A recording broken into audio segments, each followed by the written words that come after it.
So I'd like to introduce Professor John Fauth and Craig Downs. Is Craig with you, Joe? John isn't here unless he called in. He's already called in? Oh, I'm sorry. No, sorry, John. I put my name in the box. Joe DiNardo is here. He's a retired executive from Revlon and Allergan in the cosmetic industry. He's a toxicologist. John Fauth couldn't make it. He's got to teach up in Orlando. So it's just predominantly me and Joe.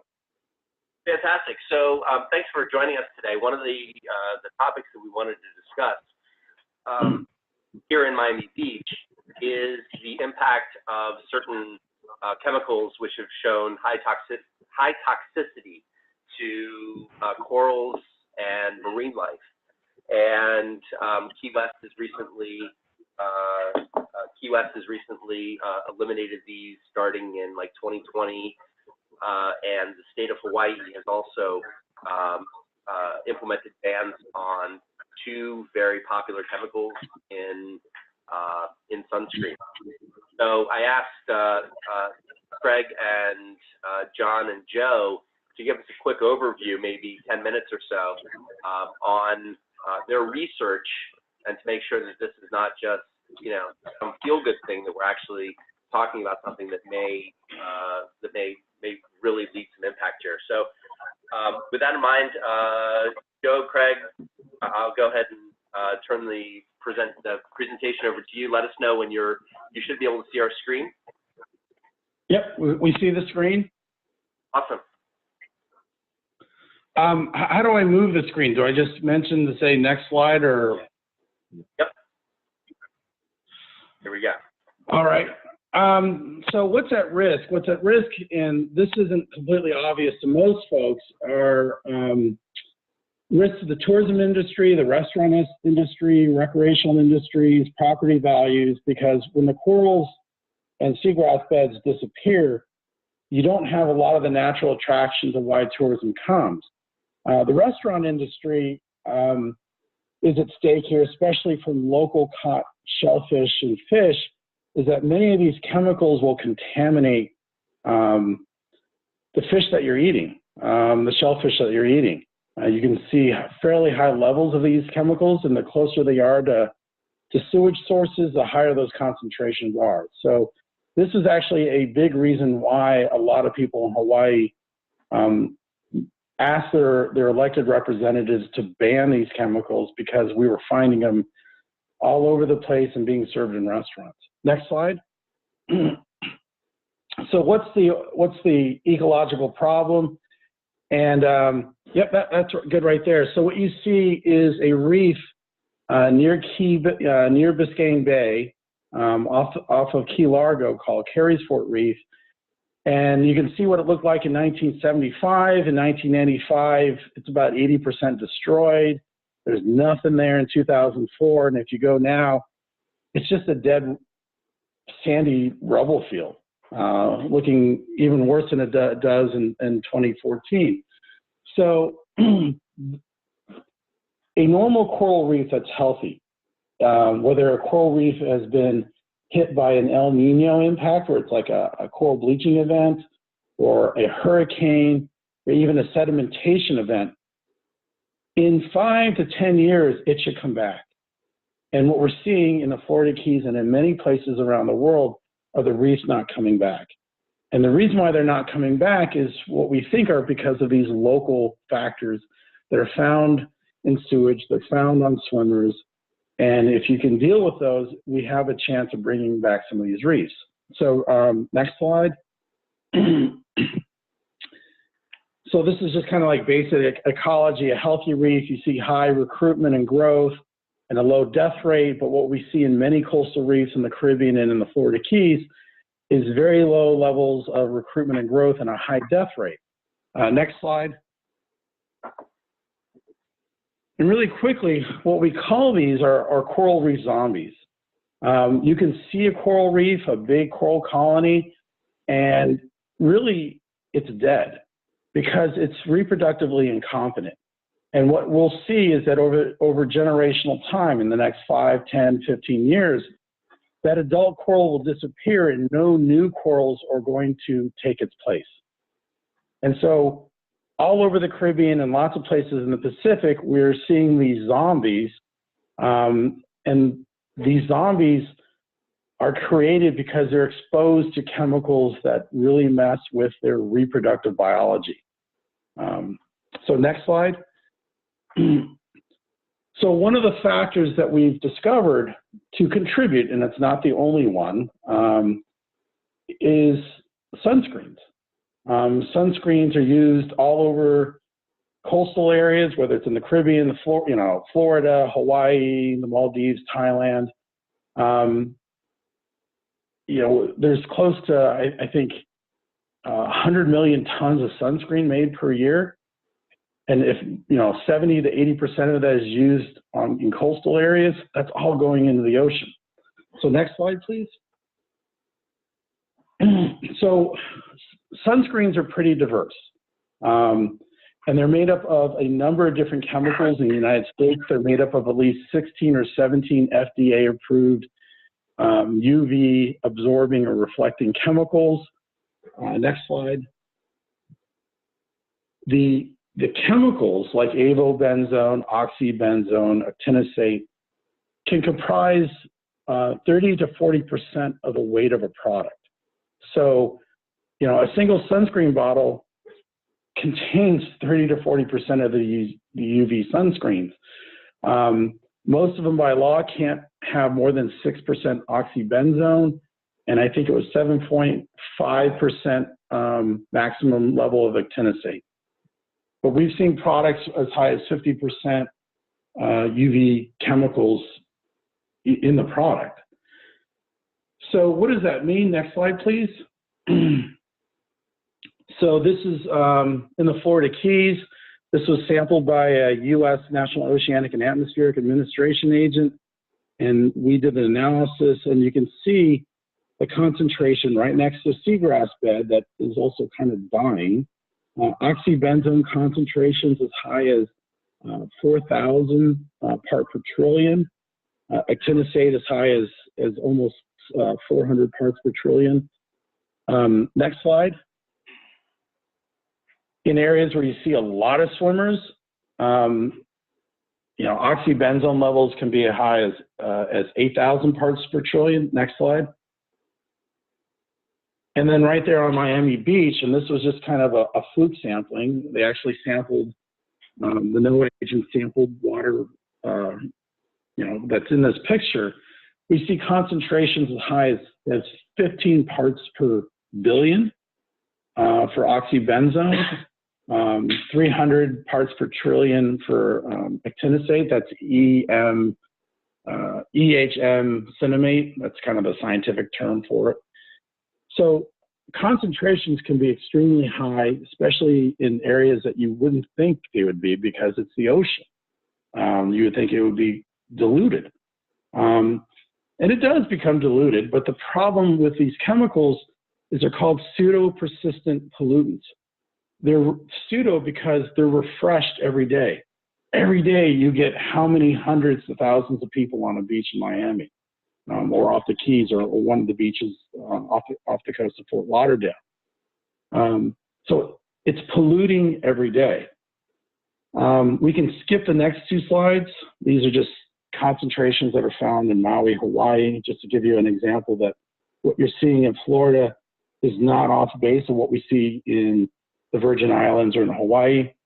So what are the sources? Of course, there's swimmers, and you can actually see the sunscreen sheen. That was made known to us in the late 2000s by a Rastafarian gentleman in the Virgin Islands. He said, Mon, go down around 5 p.m. after all the tourists go and just look at the water, especially if it's a doldrum day. It's beautiful as the sun sets because it's a rainbow of oil. It's just like an oil spill. And since most sunscreens are made from oils, it makes sense. But you can see that sheen. It causes kind of flattening of the water. Next slide. So swimmers are a big source. but the biggest source is sewage. And that's because many sunscreen chemicals will penetrate your skin, and we can detect them in your urine, especially oxybenzone, 30 minutes after you apply a sunscreen to your skin. And then later on, you wash off the sunscreen in the shower. That all goes into the sewage. It all comes right back out to the sea. And what the Spanish government has found is that sewage discharges into rivers from their Spanish cities. You can see sunscreens in the parts per thousand in the sewage discharge. So it can be quite concentrated. And those plumes, as Chinese scientists have shown, can be traced out to like 100 kilometers, if not 300 kilometers. So those plumes can go quite a distance. Next slide, please. So oxybenzone and actinostate, they can contaminate corals, fish, marine mammals, bird eggs, sea turtle eggs. And what I mean contaminate is we can find these chemicals in those organisms. So that's part of the forensic triangle. If these chemicals are considered like bullets, we now can detect the bullets in the body. So they are contaminating wildlife. The next slide, please, is about the toxicology. And this is a Chinese group based in Hong Kong that discovered that coral reefs in China were seeing concentrations in the coral tissues at such high levels that, yeah, they posed a risk, especially during the rainy season, to these corals and coral reefs. So even the Chinese now are coming up with policies to help reduce this pollution on their coral reefs. Next slide, please. Most people just think, well, the source of contamination, it's going to be a swimmer and that person's body, but it's not. What we discovered on beaches was aerosol sunscreen sprays are usually not used appropriately, according to instructions. They're used in high wind areas. Next slide. And the wind can transport aerosol sunscreens as far as 450 meters away from one lifeguard station to the next. And this is kind of how we discovered why sea turtle eggs are being highly contaminated with sunscreen chemicals, is because of the blowing of the wind. Sea turtle nests back off the beach into the dune area. And that's how a lot of these sea turtle eggs are getting contaminated. Next slide. So in Hawaii, at Kapalua Bay, everybody kind of sits on the beach and they spray themselves.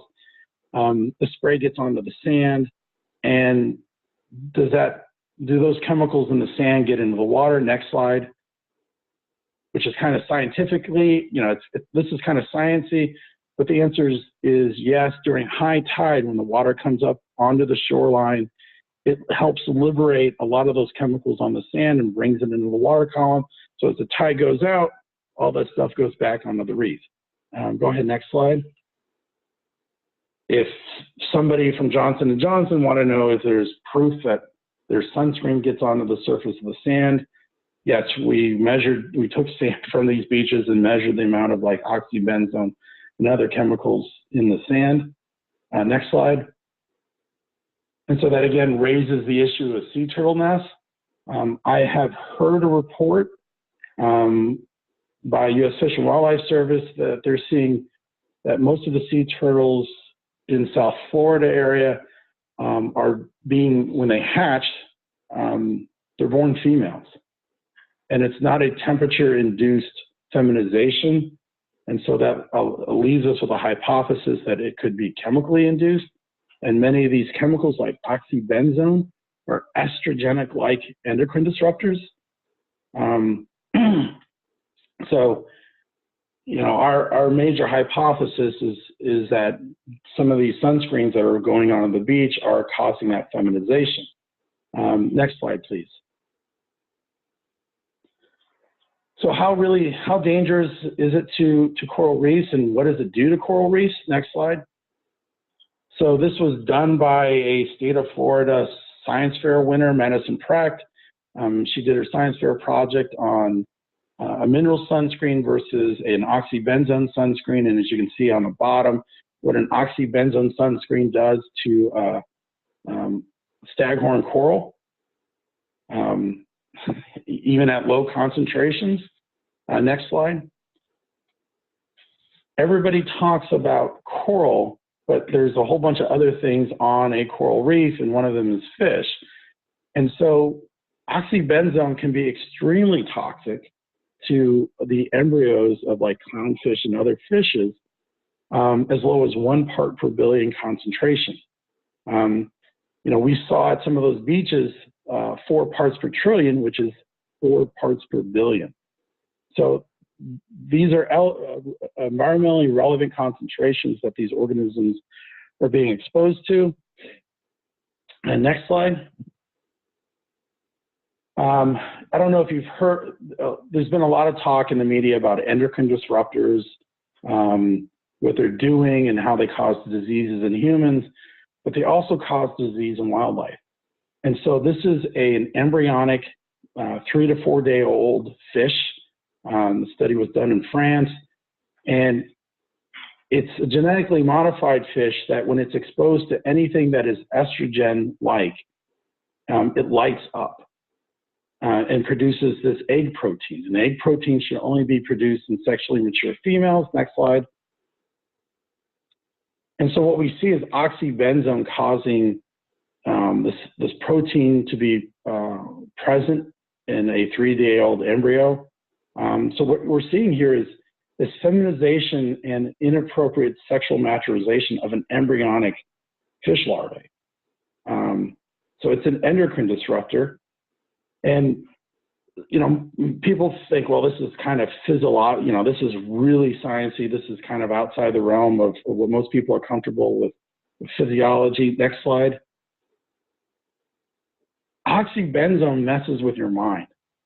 And so here's a study done by a Taiwanese group at environmentally relevant concentrations with beta fighting fish, showing that oxybenzone chills these male beta fighting fish so that they're no longer fighting. And that's kind of great if you kind of apply that to humans and not being violent, but this territorialness is critical for this fish species to survive and to mate and to reproduce. And if you lose that, the idea is that the males don't want to mate. They you know, they're not breeding. And so you're threatening the extinction of that local population exposed. Next slide. And it gets even bigger than that. Many coral reef fish species like parrotfish, you guys don't have clownfish, but damsels, gobies, eels, wrasses, the way they live in a community is that you'll have a single male, and then you'll have a hierarchy of females. If something kills that male in that community, the alpha female then transitions to become a male. If you have an estrogenic hormone, it prevents the transitioning of that alpha female into a male. And so, again, they don't reproduce, and you can get a localized extinction of a population where this chemical persists. Next slide. It doesn't just affect corals and fish, it affects sea urchins, it affects crabs, it affects mussels. Next slide. The Israelis and the Malaysians and Singaporeans did a study showing that it affects algae, and it's incredibly toxic to algae. It actually makes a fantastic herbicide. It's toxic down to 10 parts per trillion. And if you remember on those slides that I quickly went through, you know, we're seeing average concentrations in the 100 part per trillion or 300 part per trillion. This means it threatens our seagrass beds, it threatens our macroalgae that a lot of the green sea turtle juveniles eat. Next slide. And what we discovered, it also really agitates golf course management, because of this. People will spray their flags if they're not wearing the appropriate golf dress code, and you'll see it kills the grass. And again, that's because oxybenzone is a fantastic herbicide. And I've heard complaints from managers from all over golf courses from all over the world complaining about aerosol sunscreens and how toxic it is, especially at the tee-off. Next slide. Okay, getting close. Let's kind of skip 3 slides.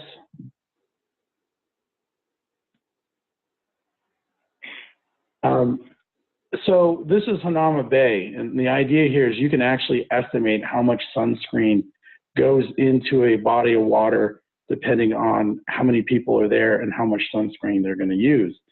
And I just want you to look at the bottom that in Hanauma Bay, about 4,500 pounds of oxybenzone goes into Hanauma Bay per year. It's a huge amount. And the science, the way when we actually measure the sunscreens in the water, we're not far off base from that estimate. Next slide. I'll go ahead and skip it to the next slide. And so this is what, so this is a coral. On the left is the healthy coral. It's brown. And then coral that's exposed to 500 parts per trillion at 28 degrees Celsius for 14 days. And what we see here is that this coral is bleaching.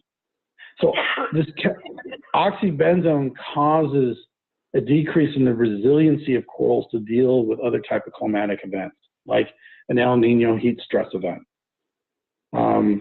Next slide is just an example of how the large corporation L'Oreal repeated our data and saw, yes, oxybenzone causes corals to bleach. Next slide.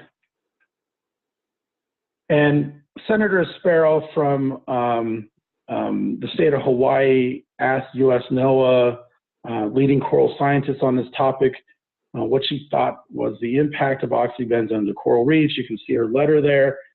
But basically, in her letter, she states, while additional research may incrementally add to our understanding of the impacts to additional coral reef species, additional research of the impacts of oxybenzone should not be a prerequisite to management action. So there's enough science in the scientific literature out there that you can make a good argument to manage things and that you don't need to wait for more data. Let's go ahead to we can skip everything, except for, we'll go to the last slide.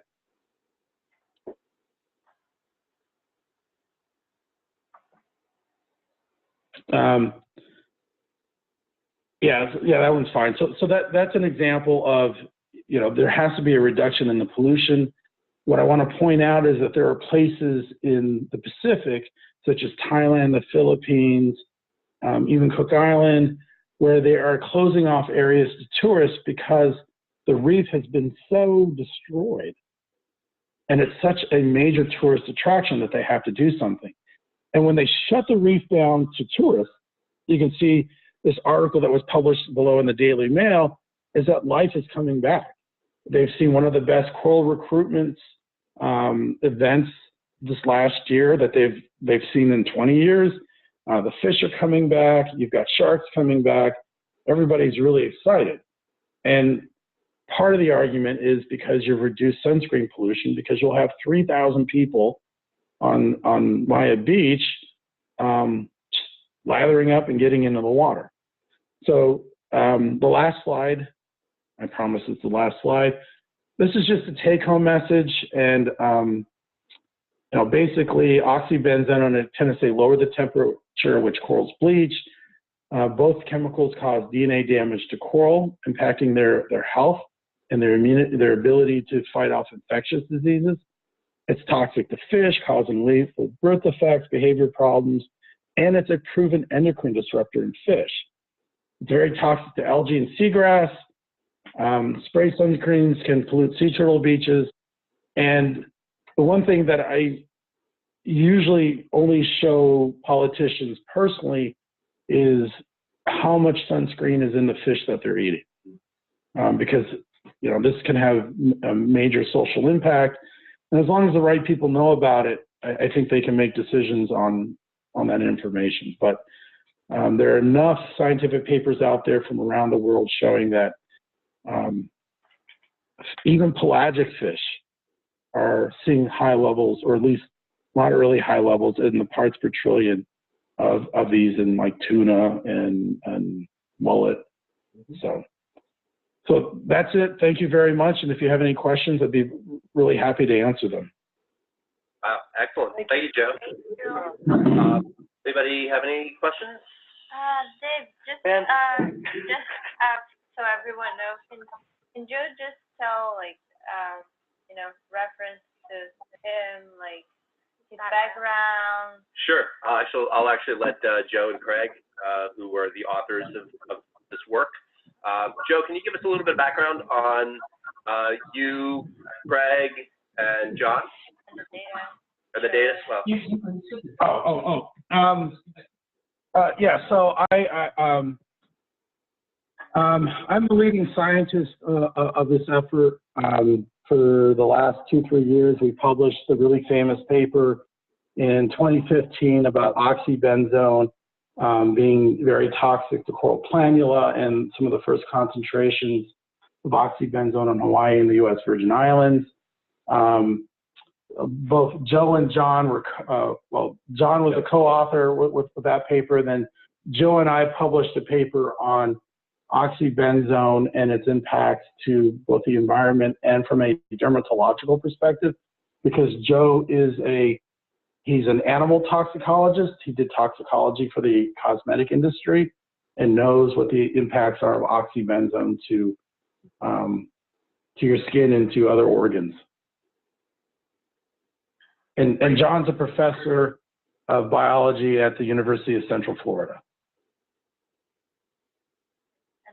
And regarding the data for Miami Beach, like the data set that you guys have, like, is that collected, like how often, where?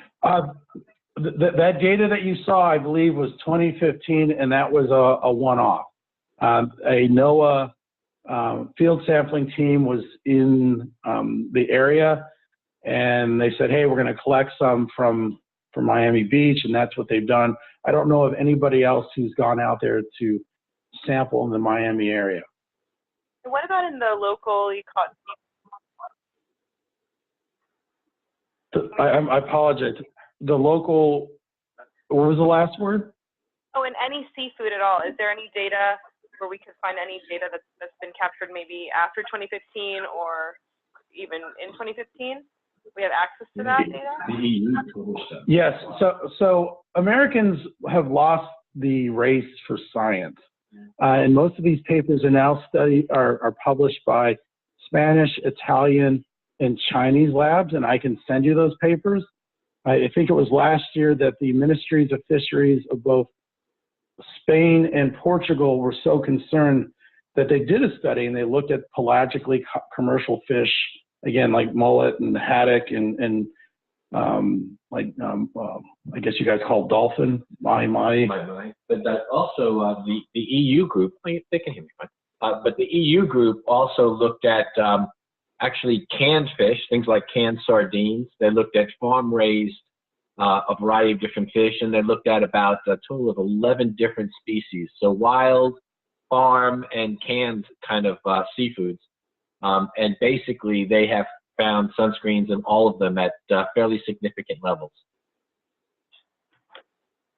And again, we can show those papers to you if you like. Yes, that would be great. Thank you so much. Awesome. Okay. Sure. So we have some other folks who might want to chat about this. Did you want to? We have our contract with Miami Beach Sun Care. And the contract is with Destination Brands International. They are the manufacturer of Sun-Care. I asked them to join us today, but unfortunately they had a conflict. So I will do my best if you have any questions that anybody might have. So when they first entered into this agreement a number of years ago, I raised alarm about what chemicals they were going to be using, and they are not using. They are mineral-based sunscreens for the bulk of their products, which means that they're using zinc oxide and titanium dioxide. in their products. So the majority of their stuff, except for the baby aerosol with SPF 50, I believe that's the only one that does that. We have in our assortment, there are only 2 items that remain that have the Oxybenzone. We never had the, I'm going to butcher this, the Octinoxate. And say that The Octinoxate. Thank you. Yeah. Yep. So over the last year, I've been reading, and so is Destination Brands, all these terrific reports that are coming out regarding the damage reef. So over the last several months, Destination Brands has already been working on a reformulation for the 2 products that have it, which is my understanding is actually the adult spray with SPF 50 and SPF 30. So we should be receiving the revised reformulated samples this month in March coming up. Once we approve it, and we're looking at it in terms of efficacy, in terms of consumer use, because we are not scientists. We're looking at percent, et cetera. Once we approve it, then it will follow the FDA tests of our products. Of course, are FDA regulated, and they are made in the US. I'm told that that process lasts about 3 to 6 months, and then we begin manufacturing. So it is our goal, Destination Brands' goal, to have the new products on shelf at the end of December or the beginning of 2020. Excellent. That's great. Yeah, it's really, they've been tremendous partners for us. And I know no one asked this, but just in case anybody's thinking about it, you know, we have that phenomenal free sun care dispenser program, thanks to Mount Sinai's support, where we have 50 dispensers throughout the district and our health, and those do not contain either one. So Destination Brands would be on board if something like this were, if we were to eliminate these chemicals for the sale within the city of Miami Beach in 2020 or within a lengthy period of time. Would Destination Brands be in support of this? Well, I can't speak for them. Obviously, I can only speak for the marketing and communications department, but they are already in the process of out. Great. So, you know, whether this happens or doesn't, it's not going to change their course of action. So they're already. Yeah, I just want to interject one thing in relationship to what's available out there too. If you know, every OTC product like a sunscreen is controlled by FDA and it has to be reported. And so if you go into FDA's database for sunscreens, what you'll find is, and this was as of last year, February, so almost a whole year ago, about 3,500 sunscreen products out there that do not contain oxybenzone or octinoxate. And since that time, there's been several new companies that have come up with modifications. So there's probably also about 4,000 other products that are commercially available, and that spans the gamut of all types of products for personal care use. So even and I've seen even the name brand sunscreens that you're going to find at your local CVS or Walgreens. Yes. Those Absolutely. brands themselves also offer mineral-based sunscreens. So we would not be, if we took this action, we would not be preventing copper tone or, you know, all of the other traditionals from, you know, we would not be excluding them out of the market. We would just be requiring them to sell sunscreen that is reef friendly. Great. If you could thank Destination Brands for that, that would be awesome. Actually, I don't know if we can do that. We send a motion to Destination Brands, thanking them for their proactive. Make that motion. Can I make a motion? Thanking them? Yes. Sure. I would like to thank. I would like the committee to take up the motion to thank Destination Brands for being proactive and in their redevelopment of their formulas to ensure the safety and health of our beaches and oceans. Here, I second that. Second. Excellent. All in favor? Aye. Excellent. We need to have majorities for this, do we? We have. We have four. Oh, we have four. Yeah. We have four.